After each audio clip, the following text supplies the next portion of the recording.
بے شک آپ لوگوں نے ٹارزن کے بارے میں سنا ہی ہوگا۔ ٹارزن فلمی دنیا کا ایک مشہور کردار ہے جسے دی جنگل بک اور ٹارزن جیسی موویز میں دکھایا گیا ہے۔ لیکن کیا آپ نے کبھی سوچا ہے کہ کیا واقعی ہی دنیا میں ایسا کوئی ٹارزن موجود ہے جو کہ جانوروں میں رہتا ہو اور بالکل جانوروں کی طرح زندگی گزار رہا ہو، جس کا رہن سہن بالکل بھیڑیے کی طرح کا ہو اور وہ چیتے کی طرح شکار کرتا ہو؟ بسم اللہ الرحمن الرحیم۔ السلام علیکم، میں ہوں عظیم اور آپ دیکھ رہے ہیں نیو وی این ٹی وی۔ اپنی تاریخی سیریز کے اس ایپیسوڈ میں ہم آپ کو بھیڑیے اور چیتے کی طرح زندگی گزارنے والے بچوں کے بارے میں بتائیں گے جن کی پرورش بھیڑیوں نے اور چیتوں نے کی تھی۔ اگر سائنسی لحاظ سے دیکھا جائے تو ایسے بچوں کو فیرل بچے کہا جاتا ہے۔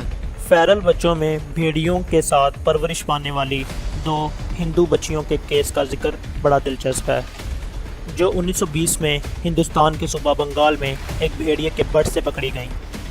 دونوں لڑکیوں کو بعد میں املا اور کملا کے نام دیے گئے۔ پکڑے جانے کے وقت املا کی عمر تقریباً 9 برس اور کملا کی عمر تقریباً 2 برس یعنی کہ 2 سال تھی۔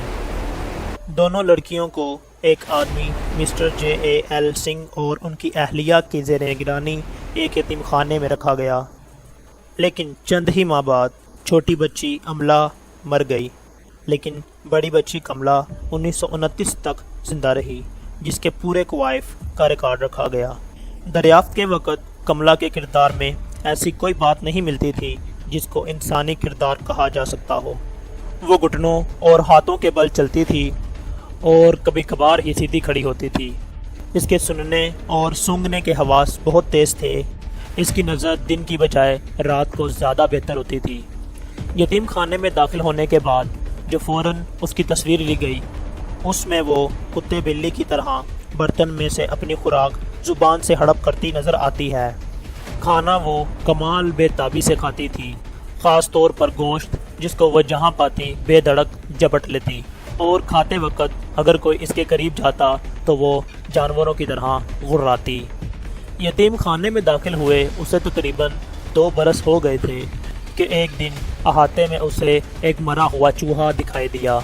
جھپٹ کر اس نے چوہے کو اپنے پنجوں میں دبایا اور گھٹنوں اور ہاتھوں کے بل بھاگتے ہوئے وہ جاریوں کی طرف چلی گئی۔ کچھ دیر بعد جب وہ واپس آئی تو اس کے ہونٹوں پر چپکا ہوا خون اور بال اس کے وحشی پن کی ضمانت دے رہے تھے۔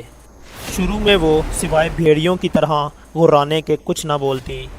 بڑی مشکل کے بعد اس نے ابتدائی قسم کی چند معاشرتی عادات سیکھیں۔ پیدائش کے بعد وہ تقریباً 9 سال تک زندہ رہی اور اس عرصہ میں اس نے بولنا، کپڑے پہننا اور سیدھا چلنا سیکھ لیا تھا، اور تقریباً 100 کے قریب الفاظ اسے زبانی یاد ہو گئے تھے۔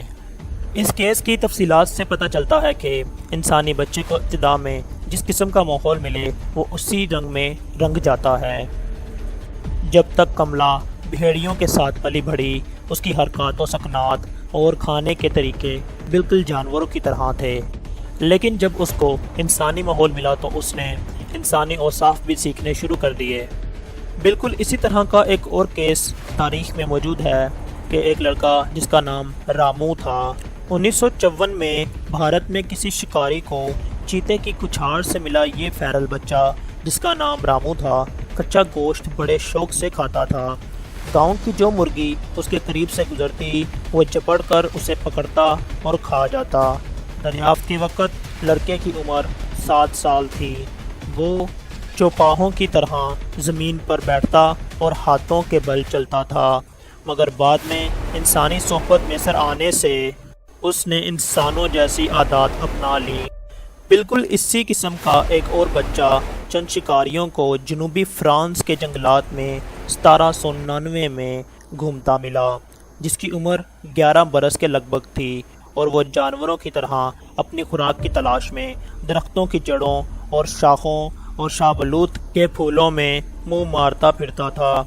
اسے پکڑ کر پیرس میں ایک ماہر نفسیات کے سپرد کر دیا گیا۔ یہ بچہ تو مکمل طور پر حیوان بن چکا تھا۔